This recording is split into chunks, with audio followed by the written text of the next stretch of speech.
विष्णु भक्ति नामक देवी इस समय विवेक महाराज के महल के दरवाजे पर गरुड़ को विराजमान देखकर उनकी सेवा करती हैं। विष्णु भक्ति जब उनकी सेवा कर रही होती हैं तो उन्हें लगता है आहा, भगवान का वाहन तैयार है, इसका मतलब है कि जीवात्मा को मोक्ष मिलने वाला है। गरुड़ वेदों का स्वरूप है, वेदों का सार कृष्ण ही है। ऐसे देवाधिदेव भगवान को भक्तों के हर घर और हर दिल में विराजमान कराने के लिए लाते हैं। इतना ही नहीं, वे भगवान के संकल्प के साथ उस भगवान की संकल्प शक्ति को अपने साथ लेकर आते हैं। संकल्प में भवतो निपुण सहायः, जैसा कि स्वामी देशिकन ने वरदराज पंचाशत में कहा है। तुम्हारी संकल्प शक्ति ही तो सबसे बढ़कर और सबसे विशेष एक उपाय है, ऐसा कहते हैं ना। उसी तरह आने तुम आत्मरभसेन समीहमाना रक्षोन्मुखम नद गृहेषु रमा सहायो प्रायः प्रभोस्तद पृथक स्थिति वृत्ति शक्तियों संकल्पमप्युपहरिष्यति तद्रथोऽसौ। उत्सव चल रहा है, भगवान गरुड़ वाहन पर निकलने वाले हैं। जैसे कहते हैं हाथी घोड़े रथ पर सुंदर भगवान आए, घोड़े पक्षीराज चंदन की पालकी आदि पर हर दिन अलग अलग वाहन, अलग दिन अलग अलग यात्राएं, अलग अलग सजावट और अलग अलग गलियों की सजावट के साथ भगवान की यात्रा का वर्णन करते हैं।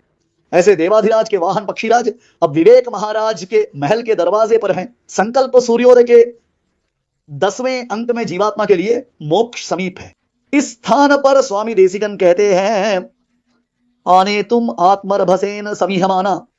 भक्तों के पास भगवान को लाने में उन्हें इतनी जल्दी है, इतनी आतुरता है, इतनी जल्दी कि लाखों लाख लोग बस कुछ ही देर में मंदिर की गली और हमारी गली में विराजमान भगवान के दर्शन के लिए इकट्ठा होने वाले हैं। वे वरदा वरदा वरदी कहकर इंतजार करने वाले हैं। वे सब इंतजार कर रहे हैं। भक्तों से इस तरह इंतजार नहीं कराना चाहिए, उन्हें अच्छे से दर्शन करने देना चाहिए। यह सोचकर वे जल्दी जल्दी से अलवारों की परिक्रमा में सेवा देकर, आचार्यों को सेवा देकर, फिर अपने कंधों और अपने दोनों पवित्र हाथों में देव पेरुमाल को विराजमान कराकर उनके चरण कमलों को दिखाते हुए यही परम तत्व है, यह साबित करने वाले के रूप में नद गृहेषु रथा सहायम कहा।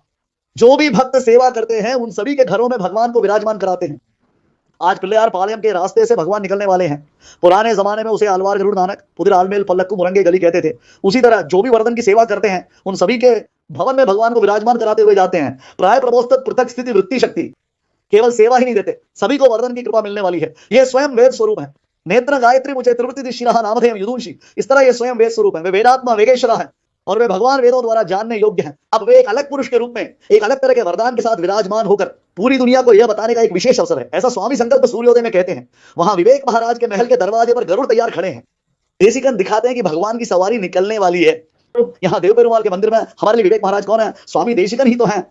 तो स्वामी देशिकन के पवित्र घर, उनके मंदिर के दरवाजे पर अगली भगवान की सवारी के लिए तैयार गरुड़ विराजमान है। हम सब उनकी सेवा करके उसके बाद गरुड़ के पवित्र कंधों पर भगवान की सेवा कर सकते हैं।